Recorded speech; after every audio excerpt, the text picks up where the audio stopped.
서울역에 있는 외국인 관광객 도움센터. 10명이 넘는 외국인 여성들이 도움센터의 한국인 직원에게 격앙된 목소리로 질문을 건네고 있습니다.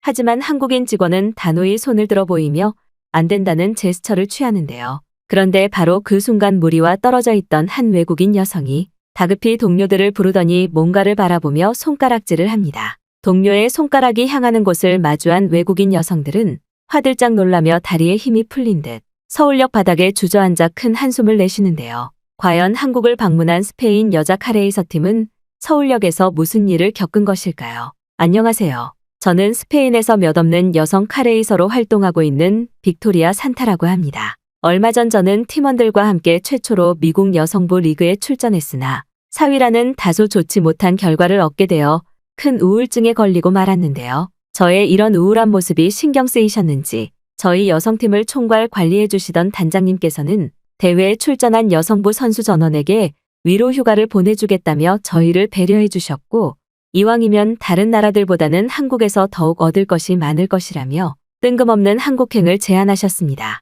사실 그때까지만 해도 대회에서 좋지 못한 결과를 얻었다는 사실에 어떻게 되든 별로 상관이 없었던 저와 팀원들은 단장님의 총괄 계획 아래 약 2주 동안의 한국 비행기 티켓과 경비를 받게 되었고 한국으로 떠나는 날 직전까지도 한국이라는 나라에 대해 전혀 기대를 하지 않았습니다. 하지만 평소 정규 휴가 기간에도 한국 여행을 몇 번이나 갔다 왔던 동료 베로니카는 우울한 저희를 대신해 한국 여행을 가이드하겠다며 손수 나섰고 저는 한국 같은 후진국이 무슨 여행을 할 것이 있냐며 항상 베로니카를 놀렸었는데 뜻밖에도 처음 도착한 한국은 저의 이런 상식 자체를 붕괴시키고 말았는데요. 한국의 공항에 도착하고 굉장히 놀랐던 건 바로 인천공항 내부에서 자유롭게 한국어를 사용하는 외국인 관광객들이 상당히 많이 보였다는 사실입니다. 사실 공항은 그 나라의 얼굴이라고 할 수 있을 정도로 국격을 있는 그대로 보여주는 곳인데 신기하게도 인천공항은 다른 나라의 공항들과 달리 한국인들보다는 외국인 관광객들이 훨씬 많이 보였고 심지어 몇몇 외국인들은 한국에서의 여행이 굉장히 익숙한 듯 너무나 자연스러운 한국말을 하며 주위 사람들에게 말을 걸고 있었는데요. 한국에 오기 직전까지만 해도 한국이 요즘 선진국의 선두에 있는 나라라는 베로니카의 말을 믿지 않았던 저는 이러한 인천공항의 모습을 보자마자 한국에 대해 큰 착각을 했다는 사실을 깨닫고 말았습니다. 급작스러운 궁금증이 생긴 저는 공항 통로에서 한국말을 하고 있는 외국인들에게 접근해 평소 한국으로 자주 여행을 오는지, 한국은 다른 나라들과 무엇이 다른지 질문을 건넸고 돌아온 대답은 상당히 충격적이었는데요. 미국에서 왔다던 한 외국인 관광객은 자신의 이번 한국 여행이 9번째라고 말하며 다른 나라들보다 훨씬 안전하게 여행을 할 수 있는 나라는 전 세계에서 유일하게 한국뿐이라며 해외여행은 오직 한국으로밖에 갈 곳이 없다는 충격적인 말을 했고 실제로 인천공항 내부에는 어린아이들이나 학생들마저 따로 뛰어다니며 놀고 있을 정도로 굉장히 안전해 보였습니다. 스페인에서는 아이 혼자 버스를 타거나 공항에 있는 것은 상상도 할 수 없는 일인데 한국은 치안의 시스템에 있어서 얼마나 안전한지 가늠이 되지 않을 정도로 범죄의 위험성 자체가 공항에서 보이지 않았죠. 심지어 옆에 있던 또 다른 외국인 관광객은 길거리에서마저 무료 와이파이를 사용할 수 있는 나라는 아마 한국밖에 없을 것이라며 정말 믿기 힘든 설명을 이어나갔고 저는 한국에서 무료 와이파이가 굉장히 평범하다는 말에 큰 충격을 받고 말았습니다. 곧바로 휴대폰의 와이파이를 확인해 본 저는 인천공항 내부에서마저 와이파이가 무료로 제공되고 있는 모습에 정말 눈을 의심하고 말았고 저의 당황한 반응을 확인한 외국인 관광객들은 한국이 이렇게나 좋은 나라라며 저에게 좋은 한국 여행이 되기를 바란다며 자리를 떠나더군요. 옆에서 저의 모습을 지켜보고 있던 베로니카는 좁은 나라인 스페인에서만 갇혀 있을 것이 아니라 한국 같은 선진국의 넓은 시야를 배워야만 우울증을 탈출할 수 있을 것이라는 말을 했고 지금부터는 자신이 여행 가이드를 해줄 테니 빨리 따라오라며 공항 지하도를 내려가더군요. 송도라는 도시로 가야 된다던 베로니카는 저와 팀원들에게 버스를 타러 가자고 했고 저는 순간 베로니카의 말에 당황할 수밖에 없었는데요. 일반적으로 스페인의 공항에서는 다른 도시로 이동을 하려면 대부분 택시를 타거나 차를 가지고 있는 다른 친구를 불러야만 공항을 빠져나갈 수 있을 정도로 교통이 열악한데 베로니카는 이미 인천공항에 자신이 예약한 버스가 대기하고 있는 상태라는 황당한 말을 했기 때문입니다. 심지어 스페인에서는 공항에서 다른 도시로 가는 택시비가 하루 호텔비와 맞먹을 정도로 너무나 비싸서 보통 가족을 불러서 공항을 빠져나가는데 한국은 그런 수고스러움이 전혀 필요 없는 교통 인프라가 이미 공항과 완벽하게 교류되고 있었는데요. 베로니카의 말대로 공항 출구에는 승객들의 탑승을 기다리는 대형 버스 수십 대가 출발 대기를 하고 있었고 저는 정말 처음 보는 크기의 버스에 상당히 당황하고 말았습니다.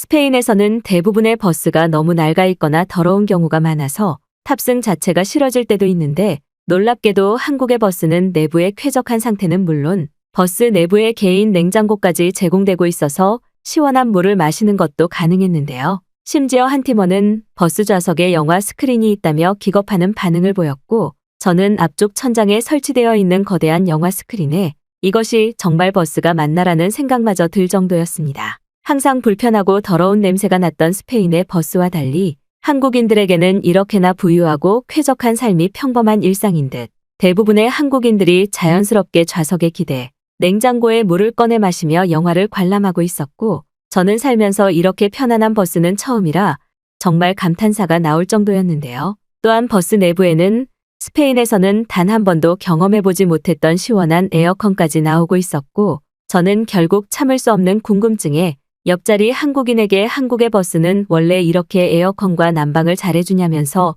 놀랍다는 너스레를 떨고야 말았습니다. 하지만 한국인 승객분은 작은 미소만을 보이며 버스의 에어컨은 개인이 조절할 수 있도록 조절기까지 외부에 있으니 더욱 편하다는 설명을 더해주셨고 저는 한국이 이렇게나 부자였나라는 생각이 들더군요. 약 1시간 정도 버스를 타고 가니 저희가 하차를 하게 될 송도라는 도시의 하차벨 알람 소리가 들려왔고 베로니카는 곧바로 내릴 준비를 하자며 짐은 그대로 놔둬도 되니 몸만 내리라는 황당스러운 말을 했습니다. 목적지에 도달했는데 짐은 놔두고 가라는 베로니카의 말에 저는 그게 대체 무슨 헛소리냐며 살짝 짜증이 났고 베로니카의 말은 무시한 채 저의 짐을 챙겨 내릴 준비를 하고 있었는데요. 그런데 바로 그 순간 버스가 정차하더니 운전을 해주시던 한국인 기사분께서는 승객들에게 전자패드를 나눠주시며 무언가를 적으라고 하셨고 저는 나눠준 패드의 화면을 본 순간 눈을 의심할 수밖에 없었습니다. 화면에는 자신의 짐을 어디로 보내야 되는지 적으라는 빈칸이 있었고 심지어 외국인 관광객들을 의식한 것인지 모든 안내문이 영어로 자세한 설명까지 되어 있었는데요. 저는 살면서 버스에서 짐을 목적지로 보내준다는 서비스가 있다는 것을 단 한 번도 들어보지 못했기에 베로니카의 대체 이게 뭐냐며 호들갑을 떨었고 돌아온 베로니카의 대답은 충격적이었습니다. 베로니카는 인천공항과 연결되어 있는 도시이동 버스는 관광객들의 짐을 숙박시설로 보내주는 서비스가 운영되고 있다며 모든 비용이 무료라고 했고 심지어 도착하는 시간까지 정확히 지정할 수 있다는 놀라운 설명을 해주더군요. 아직도 스페인에서는 공항에서 자신의 여행 가방을 도난당할까봐 제대로 졸지도 못하는 불안정한 치안이 지속되고 있는데 한국에서는 이러한 걱정은 전혀 없는 듯 이미 다른 외국인 승객들은 전자패드에 무언가를 입력하고는 자신의 짐을 그대로 차에 두고 편한 복장으로 하차를 하는 듯 보였습니다. 저 또한 다른 나라의 대회에 참가했던 경험은 있었지만 그럴 때마다 여행 가방이 너무 무거워서 여행을 시작하기도 전부터 진이 빠질 때가 많았는데 한국 공항버스의 이러한 짐 배송 서비스는 믿을 수 없을 정도로 편리했고 저뿐만 아니라 다른 팀원들도 이렇게 똑똑한 아이디어는 정말 처음 본다는 말과 함께 아마 한국인들의 양심적인 시민의식이 아니라면 다른 나라는 시도도 되지 않겠다는 감탄을 보이더군요. 그런데 더욱 놀라웠던 것은 버스에서 하차한 뒤였습니다. 한국의 도시를 한 번도 경험해보지 못했던 저는 풍부한 녹지 공간과 빌딩이 어우러진 송도의 모습에 감탄사만 나왔고 허름한 스페인의 목조주택 도시와는 전혀 다른 한국의 모습에 넋이 나가고 말았는데요. 마치 영화 속에 나오는 듯한 송도의 모습은 심지어 도시 중앙을 가로지르는 강에서 다양한 사람들이 수상 레포츠를 즐기고 있었고 저는 어떻게 이런 나라와 도시가 있었을까라는 생각에 그동안 한국을 알지 못했던 시간이 후회가 되기도 했습니다. 그런데 바로 그 순간 강을 바라보며 넋이 나가 있던 저는 도저히 믿을 수 없는 장면에 헉하고 소리를 내고 말았는데요. 도시를 가로지르는 강 한복판에는 마치 거대한 택시처럼 생긴 보트가 승객들을 태우고 어딘가로 향하고 있었고 저는 이것이 현실인지 영화인지 구분이 되지 않을 정도였습니다. 당황한 저의 모습을 느꼈는지 베로니카는 저에게 다가와 저건 송도에서 운영하고 있는 수상택시라는 말과 함께 어차피 자신이 계획했던 여행 코스로 가기 위해서는 수상택시를 타야 한다며 저희를 이끌고는 수상택시 승강장으로 향했는데요. 사실 스페인의 중심 도시에는 공원이 있는 경우가 거의 없고 아주 약간의 공원 벤치만 있어도 노숙자들의 쉼터로 사용되고 있어서 이러한 자연의 여유를 느낄 공간 자체가 없는데 한국의 송도는 말로만 들어오던 수상택시가 운영되고 있는 모습에 저뿐만 아니라 다른 동료들도 큰 충격을 받은 듯 보였습니다. 승강장에는 이미 많은 외국인 관광객들이 수상택시를 즐겨보기 위해 탑승을 기다리고 있었고 저는 이런 말도 안 되는 수상택시 기술이 상용화되어 있는 한국의 모습이 도저히 믿어지지가 않았는데요. 하지만 베로니카는 실제로 송도의 수상택시는 관광객들뿐만 아니라 교통수단으로서의 역할도 함께 가지고 있다며 택시 본연의 가치를 잘 살린 이동수단이라고 했고 다른 나라들보다 훨씬 쾌적하고 빠르게 이동하는 한국의 수상택시는 그 어떤 나라에서도 경험해 볼 수 없다고 했습니다. 심지어 더욱 놀라웠던 것은 수상택시의 가격이었는데요. 스페인에서는 일반적인 도로의 택시를 한번 타려고 해도 기본적인 요금이 5만 원 이상이 나올 때가 많은 것은 물론 운전면허가 없는 사람들이 불법으로 택시를 모는 경우가 많아 이용 자체가 꺼려지는 것이 현실인데 충격적이게도 한국의 수상택시는 한 사람당 4,000원 정도면 탑승할 수 있었기 때문입니다. 심지어 외국인 관광객들의 탑승이 꽤 많은 것인지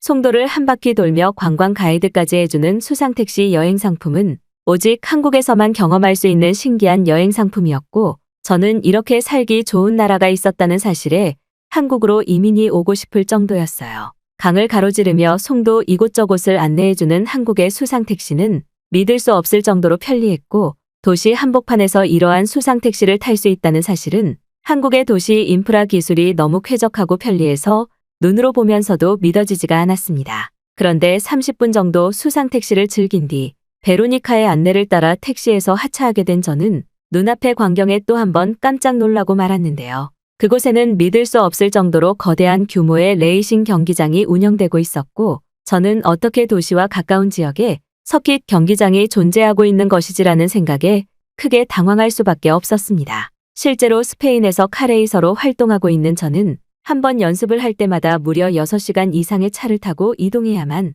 서킷장에 도착할 수 있어서 상당히 불편한 경우가 많았는데 놀랍게도 한국은 도시 바로 옆에 상당한 규모의 서킷장이 운영되고 있었고 마침 저희가 도착을 한 그날 드라이빙 경기까지 펼쳐지고 있었는데요. 베로니카는 이렇게 도시와 서킷장이 가까우면 훈련을 하기에도 너무 편할 것이라며 한국의 도시가 왜 살기 좋은지 직접 서킷장으로 안내해 주었고 저는 거주지 도시 바로 옆에 이러한 문화 생활시설 인프라가 상당히 많은 한국의 모습에 큰 매력을 느끼고 말았습니다. 서킷 센터의 드라이버 자격증을 보여주니 실제 주행도 가능하다고 했고 저와 팀원들은 오랜만에 느껴보는 편안한 주행에 우울했던 마음마저 싹 사라지더군요. 약 1시간 정도의 주행을 즐겼음에도 서킷장과 호텔은 수상택시로 10분 정도상의 거리에 있어서 상당히 가까웠고 스페인에서처럼 훈련하고 난 뒤에 거리 이동 피로감이 전혀 없어서 더욱 좋았습니다. 그런데 베로니카의 안내에 따라 저희가 머무를 숙소에 들어간 순간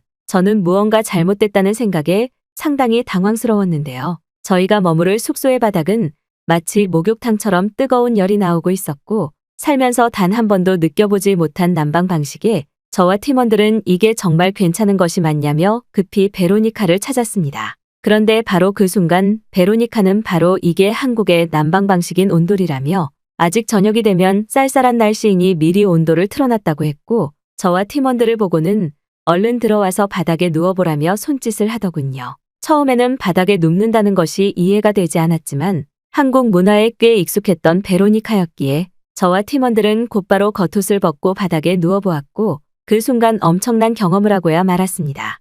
뜨거운 줄만 알았던 온돌바닥은 오히려 바닥에 들어누우니 온몸의 근육이 풀리는 기분이 들었고 심지어 평소 주행 연습으로 굳어있던 어깨와 허리의 통증까지 완전히 사라지는 신기한 경험을 할 수 있었는데요. 한번 들어눕고 있으니 일어나기 싫을 정도로 따뜻한 기운은 온몸을 지배했고 저는 한국인들의 난방 방식인 온돌이 이렇게나 좋은 줄 몰랐다며 당혹스러움을 드러냈습니다.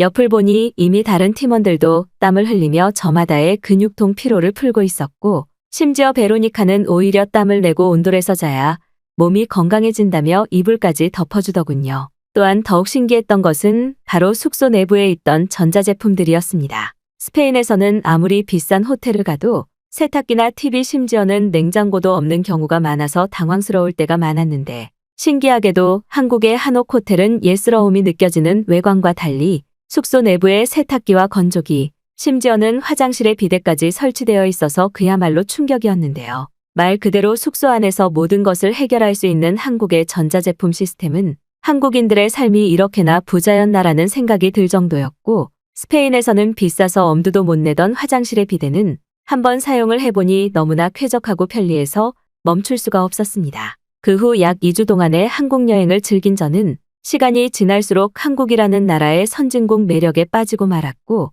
지금은 다시 스페인으로 돌아와 한국으로의 단기 이민 신청서를 작성하고 있는데요. 살면서 수상택시를 직접 경험해본 나라는 한국이 처음이었기에 저는 오늘도 한국에서 사는 한국인들을 부러워하며 따뜻한 온돌바닥이 벌써부터 그리워지고 있습니다.